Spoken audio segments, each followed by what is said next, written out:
Tapos, ganyan. At ano? Dito po kayo sa atin.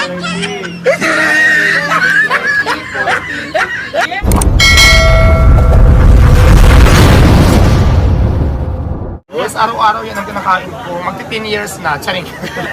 Dahil syempre kailangan mo pa rin tikman lagi para masigurado yung quality, di Kinakain ba? ko pa yan. Ano ba ang pamantayan ng masarap na pares para kay Diwata? Alam mo, ang masarap para sa akin yung mabusog ako at maging kontento ako sa kinain ko. Pero, di ba may beef din to? May beef pa rin ba na sinaserve dito sa inyo? Beef. Mayroon beef pero pares ano na yon. Ang tawag ko doon pares buto-buto or pares bulalo. So ayan yung beef ko kasi dati yung beef pares ko, pinalitan ko nitong lechon pares inandi rice ko kasi walang masyadong bumibili. So dito siya mas marami kaya dati yung beef pares ko, yung talagang tinda ko at saka yung beef mami. Kaya lang, simula nung nagtinda ko ng binago ko yung menu ko, yung Diwata Pares Overload, ginawa kong lechon kawali at saka chicharong bulaklak. Doon siya nag-boom. Boom talaga. Kaya may beef pa rin ako pero ginawa ko naman siya pares bulalo. Mas maraming laman. Okay, so ganito gagawin ko dito, sasabawan ko to.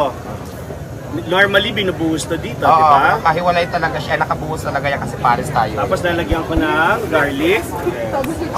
Tapos lalagyan ko nito. Pwede ba kahit gaano karami? Yes, Lagay-lagay? depende yan sa gusto mong gaano karami yung ilagay mo. So yung customer, lagay lang siya ng lagay lang ng dito. lagay. Ito na, matitikman ko na ang Pares Overload ni Diwata. Ito yung chicharon bulaklak, ano?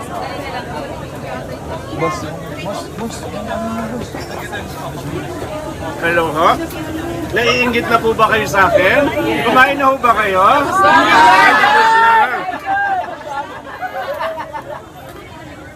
Kaya naman pala pinipilahan. Masarap. Mura na, masarap pa. Yung iba kasi ako naman, hindi ko naman sinasabi masarap yung pares. Kung gusto nilang matry, Masarap, gusto masarap. nilang ma-experience, okay lang. Kasi yung iba, di ba, marami kasi ako nakikita nag-content dito nakakain. Tapos maraming aw-aw sa social media. So, depende naman yan sa inyo. Hindi ko sinasabing masarap, pero gusto yung tikman at kayo na mismo ang masarap. Ito yung pamantayan ng masarap. Nasasarapan po ba kayo? Yan, sila nagsasabi. Tapos itong Seek and Joy, magkano ulit itong ganito kalaki? Depende sa size. Ngayon kasi malalaki siya. So, under rice yan, 120. May kasamang soft drinks pa rin, may free water, may libreng sabaw. So, 120 naman yan. Pero pag mas maliit dyan, 100 lang din under rice. Nakita ko nga yung interview mo kasi minsan maliit yung manok Oo, na depende dumadating. kasi So sa nag-change dating. ka na kagad ng Nag-choose naman price. tayo ng price. Oo. Pero pag malaki talaga, usually kadalasan malaki. So, 120 siya. Ito, Pero hindi na 120 siya to. masama kasi naka-under rice ka na, sulit na talaga sa 120 pesos kasi may free soft drinks ka pa, may unli sabaw ka pa at the same time. Pag nabitin ka sa soft drinks, may free water naman tayo.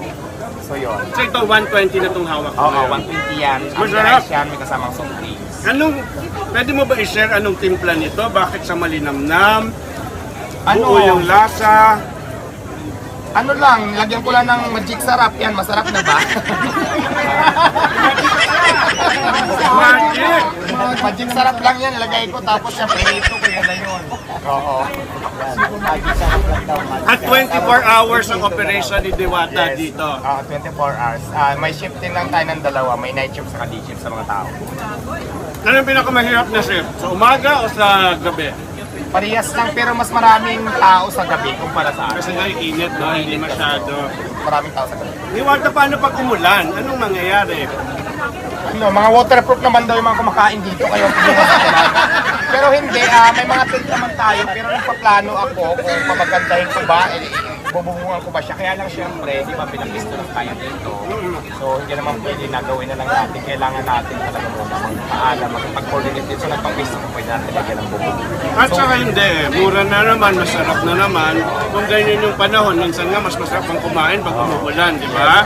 So pwede pa rin silang pumunta rito. Pero sisiguraduhin ko naman na hindi kayo mababasa kasi may mga tent tayo na kung hindi na pwede yung ibang tent yan, mga butas na kapalitan natin ng bagong tent. Tulad nito, pag umulan nito, hindi naman sila mababasa dito kung saan tayo nasa lugar na to.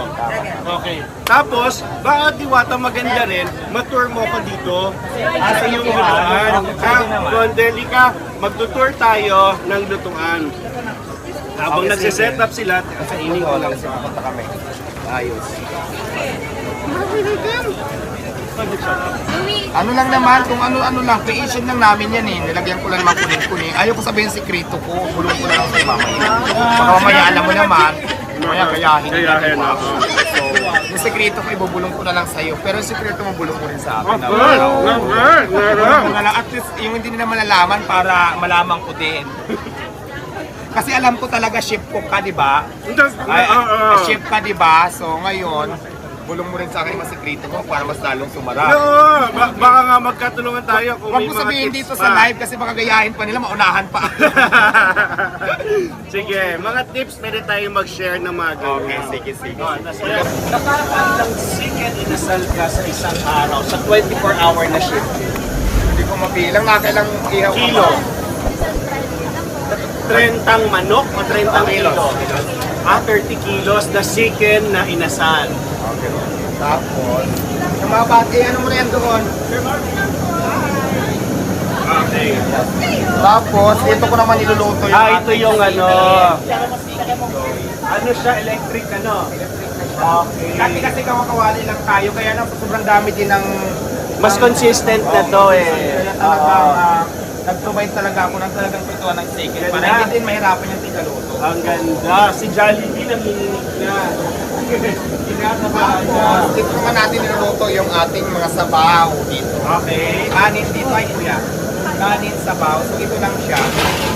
Tapos yung mga lechon kawali at chicharon bulaklak. Hindi ko na siya ipapakita kasi medyo ano doon. Dito yun. Dito Dito yan mo sa side. So itong mga division na to, pinagawa mo na to. Nagawa ko na to kasi di ba dati sa kalsada lang Yes. tayo, binabas yung lutuan natin, wala daw sa lugar. So dito naman may pisto na kaya talaga ng import ako para gawin yung kitchen natin. Importante. Lahat alam ko, 3 kami nito ay 4 eh. May mga Sino ang maghahawak? Hello, volunteer! Volunteer!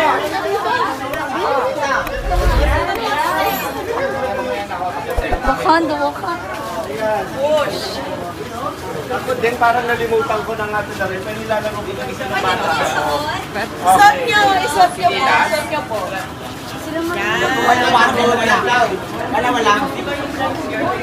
Kahawak na. Di ba ganun ba yun? Isa lang. Paano ba?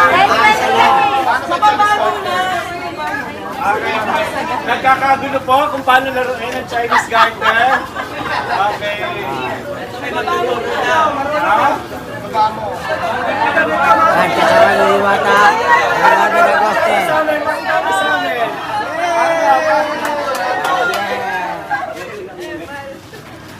Okay, go!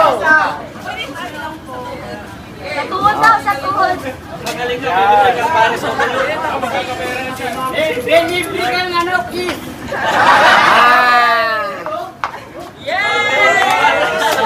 Napakadali lang pala. Wala out ka na. Dapat kasi may ganito pa to eh. Dati sa amin.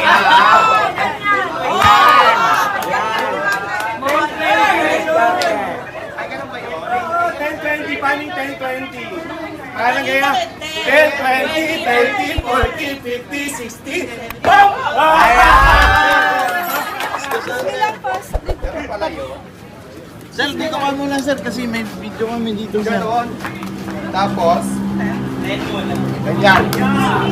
Ay, paano? Dito muna isa. 10. 10, 20, 30, 40. Okay, tumbang preso naman! Tumbang preso naman. Tumbang preso!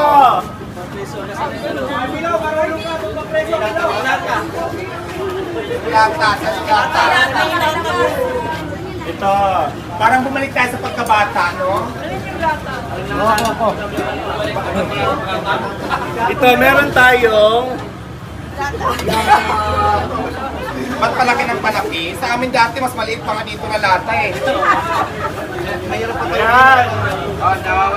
Grabe, social naman ang tsinelas ko. Pang hotel. Okay. Saan natin lalagay dito? Ay, talo ako! Asa bang bilog?